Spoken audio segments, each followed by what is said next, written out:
parler de ta part ce choses jour. avant même que ces choses Nous n'arrivent. voulons parler, Seigneur, des mystères de ta parole que tu as élevé au-dessus de tout. Et surtout pour la grâce que tu nous Que fais ton de Esprit Saint parler de envahisse toi, ces moments. pour la grâce que tu nous fais de Que la puissance de ton répandre Esprit l'évangile Saint de ton royaume. saisisse l'intelligence des personnes Miséricordieux, manifeste qui la nous suivront et gloire, que nous de écouterons. sorte que tous qui seront Merci, autour de notre Saint-Esprit. vie au contact éternel Que de la cet gloire enseignement et la par louange cette te émission reçoivent le C'est au nom de salut, Jésus. que ce salut pénètre dans leurs entrailles au nom de Jésus. Amen.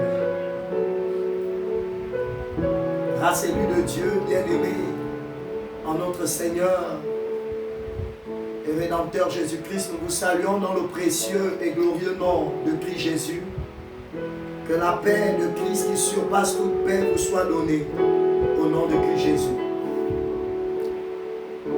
Nous sommes à votre émission au pied de la croix et cette semaine nous sommes sous la thématique maître ou esclave. Et nous avons comme invité cette semaine, nous avons la grâce d'avoir comme invité cette semaine l'évangéliste Frida. Bonne arrivée à toi, évangéliste Frida. Alléluia, l'allégresse. Shalom à toi. Que la paix du Seigneur soit avec toi. Bien-aimé, le texte qui nous accueille cette semaine, c'est la lettre de Paul aux Galates. Dans son chapitre 3, nous allons lire les versets 21 à 26. Il est écrit ceci, je m'en vais lire la version 8 secondes. La loi est-elle contre les promesses de Dieu? Loin de là. S'il eût été donné une loi qui pût procurer la vie, la justice viendrait réellement de la loi. Mais l'Écriture a tout renfermé sous le péché, afin que ce qui avait été promis fût donné par la foi en Jésus-Christ à ceux qui croient. Avant que la loi vînt, avant que la foi vînt, nous étions enfermés sous la garde de la loi, en vue de la foi qui devait être révélée. Ainsi la loi a été comme un pédagogue pour nous conduire à Christ, afin que nous fussions justifiés par la foi. La foi étant venue, nous ne sommes plus sous ce pédagogue, car vous êtes tous fils de Dieu par la foi en Jésus-Christ. Maître ou esclave. Évangéliste, c'est l'apôtre Paul qui s'adresse à l'église de Galates. Et à l'intérieur, il souligne deux éléments qui sont très importants. Il dit, évangéliste, que la loi était ce pédagogue. Dans les textes originaux, les textes grecs, on parle du païdagogos. On dit le pédagogue, autrefois au temps de l'écriture de l'apôtre Paul, c'était l'esclave qui avait pour mission de conduire l'enfant vers le maître. Et l'apôtre Paul dit, la loi a joué ce rôle jusqu'à ce que Christ arrive, jusqu'à ce que le message de la croix arrive. Et il nous dit que maintenant nous sommes sous la garde de la foi. Vos mots introducteurs, évangéliste. Oui, merci docteur.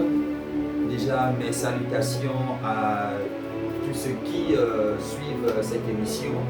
Que le Seigneur bénisse toutes les personnes qui vont consacrer de leur temps pour suivre cette émission et surtout que le pouvoir transformateur de la parole agisse dans leur être par le puissant nom de Jésus-Christ.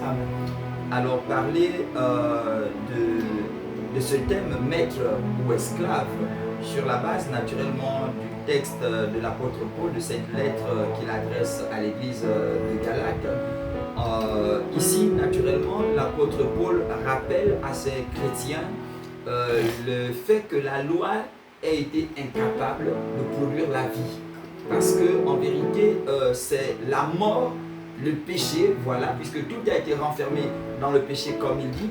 Donc la loi malheureusement a été là simplement pour mettre en exergue en fait le péché, parce que c'est de par la loi que l'homme a eu connaissance du péché. Et il poursuit homme de Dieu en disant que la loi finalement se révèle être ce pédagogue conduisant l'homme, n'est-ce pas, au maître. Le maître qui est ici notre Seigneur Jésus-Christ.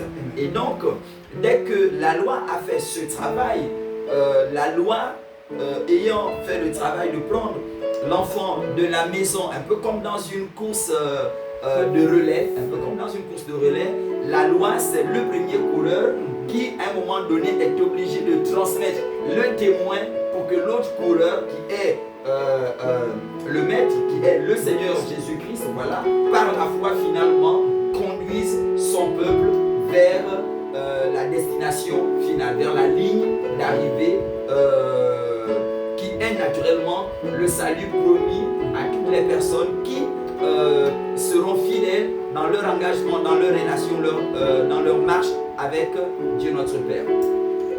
Évangéliste, merci. Il dit au verset 24, ainsi la loi a été comme un pédagogue pour nous conduire à Christ, afin que nous fussions justifiés par la foi. Et c'est l'une des notions, évangéliste, qui aujourd'hui crée véritablement des problèmes dans le corps de Christ. Certains, étant passés par les eaux du baptême, ayant cru à la bonne nouvelle, ont souvent cette habitude de dire « Oh, je ne suis qu'un pécheur. Oh, je suis un pauvre pécheur. » Or, on nous dit que dans la foi de Romains chapitre 10, verset 17, qui vient de ce que l'on entend, et ce que l'on entend vient de la parole de Christ, il dit nous avons été justifiés. De façon simple, nous avons été acquittés de ce qui était condamnation, ce qui était péché. Et on dit que tous ont péché et sont privés de la gloire de Dieu. Là, c'était pendant la course, pour prendre les mots que vous avez utilisés, pendant la course du pédagogue. Tous, pendant la course, avaient péché. Mais au moment où l'oreille fut donnée à l'évangile, à la personne de Christ, on dit que dès cet instant, ceux qui croient maintenant, ceux qui ont cru, qui ont écouté, qui sont passés par les eaux du baptême, et parfois mieux encore, qui partagent la table du Seigneur, il dit ceux-là sont maintenant justifiés. Quelle doit être l'attitude de l'Église face à la prise de conscience de la justification?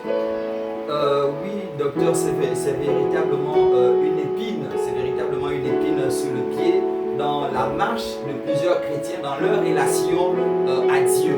Le fait de se marteler toujours à l'esprit qu'on est pécheur. Et je pense que ce n'est pas forcément en fait que c'est la responsabilité de ce peuple, malheureusement, parce que la Bible dit, Romains 10-17, que vous venez de citer, précise que la foi vient de ce qu'on entend, et ce qu'on entend vient de la parole de Dieu. Par conséquent, si la foi vient de ce qu'on entend, ceci suppose naturellement que ce que nous sommes peut dépendre de ce qu'on entend. Et même, et finalement, si cela devait dépendre de ce qu'on entend, il faut finalement, à un moment donné, choisir à qui donner ses oreilles, au risque de se laisser faire entendre, écouter des choses qui vont malheureusement compromettre ou ternir notre relation à Dieu. Et là, c'est le fait de la société. En fait, la société a la stratégie, l'antichrist naturellement a la stratégie de vouloir étouffer le chrétien, de manière à ce qu'il se conforme au siècle présent, qu'il se conforme à ce qui se fait en pensant naturellement que nous sommes tous pécheurs. Et donc, le fait de réaliser ou d'admettre que nous sommes tous pécheurs, même quand la Bible dit que le Seigneur nous a justifiés, malheureusement, on finit par se conformer. Et non, au lieu de vivre comme il convient à des saints, en se disant que nous sommes tous pécheurs, on se dit finalement, pourquoi faire des efforts? Pourquoi essayer de faire des efforts quand on sait que tous sont pécheurs? Alors que si le chrétien admet qu'il a été justifié par le sang de Jésus-Christ, à ce moment, dans sa mentalité, dans sa relation au Seigneur, il fera l'effort de se conduire comme il convient à des saints, puisqu'il a été justifié, donc affranchi de la condamnation du péché. La Bible dit, c'est l'apôtre Paul d'ailleurs, que le salaire du péché, c'est la mort. Le don gratuit de Dieu, c'est la vie en Jésus-Christ. En réalité, quiconque est esclave, qui reste sous la mentalité de la loi, est un mort vivant. Et quiconque est dans la foi, Romains chapitre 8 nous dit qu'il n'y a donc maintenant plus de condamnation. Et la plus grande des condamnations, au temps de la Rome antique, qui d'ailleurs est sociétaire de la science juridique que nous avons aujourd'hui, la plus grande des condamnations, c'était la mort, la peine de mort. Est-il possible que le monde de la foi chrétienne et les chrétiens soient dans des assemblées, mais continuent à être morts, continuent à être un groupe de personnes qui finalement devaient être des porteuses de vie, mais se retrouvent être une colonie de morts parce qu'on est resté sous l'opénagon, on est resté sous l'esclave, or on devait être sous la vie. Finalement, vie ou mort pour le corps du Christ. Vie ou mort pour le corps du Christ, homme de Dieu, ça va être la grande énigme qu'il faudra défricher. Mais quoi qu'il en soit, le constat, c'est qu'il y a dans le corps du Christ, il y a dans l'Église, il y a malheureusement plusieurs personnes dans l'Église qui sont mortes du fait qu'elles sont restées attachées à la loi, étant restées attachées aux pédagogues. Je vais aller un peu plus loin en dépassant cela, c'est-à-dire que lorsque ces personnes, en disant que ces personnes sont restées attachées à la loi, aux pédagogues et non au maître, c'est le cas de plusieurs par exemple, dont la croyance, la foi repose sur l'homme de Dieu au lieu que leur foi, leur croyance soit attachée vers, soit attachée au Christ, soit tournée vers le Christ.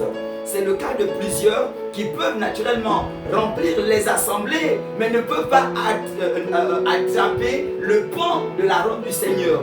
Or, ils sont prompts naturellement à être presque fidèles à ce que l'homme de Dieu dit, mais pas forcément fidèles à se soucier de ce que le Seigneur dit ou attend d'eux. Et malheureusement, on se retrouve avec une église dans laquelle il y a des morts, alors que la Bible dit que dans la présence du Seigneur, lorsqu'on se tourne au Seigneur, le voile est déchiré. Parce que c'est dans sa présence que se trouve finalement la lumière, la liberté qui nous met au pied du Maître pour naturellement nous introduire dans la félicité.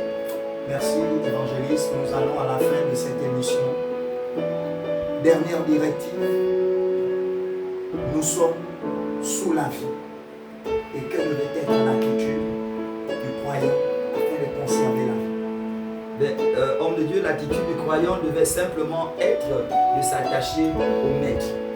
De s'attacher au Maître, de rechercher le Maître, de comprendre les stratégies de fonctionnement du Maître, ce que le Maître veut de manière naturellement avoir la vie. Parce que lorsqu'on est naturellement sous le Maître, si on considère Jésus-Christ par exemple comme son Maître, on devrait rechercher quelles sont les instructions, quelles sont les injonctions, quelles sont les limites que le Maître nous impose. Parce que lorsqu'on a un Maître, en vérité notre volonté s'efface pour laisser la volonté du Maître dominer et régner. Chers amis, grâce et lui de Dieu, nous nous séparons sous ces mots. Nous sommes sous la direction du Maître. La vie, le Christ, l'Évangile. Notre volonté doit s'effacer afin que la vie abondante, car le Maître a dit, je suis venu afin que mes brebis aient la vie et que ces brebis soient dans l'abondance. S'il a ces brebis, l'esclave également possède les siennes. Que la paix du Seigneur Jésus-Christ soit avec vous et que sa grâce vous accompagne au nom de Christ Jésus. Amen.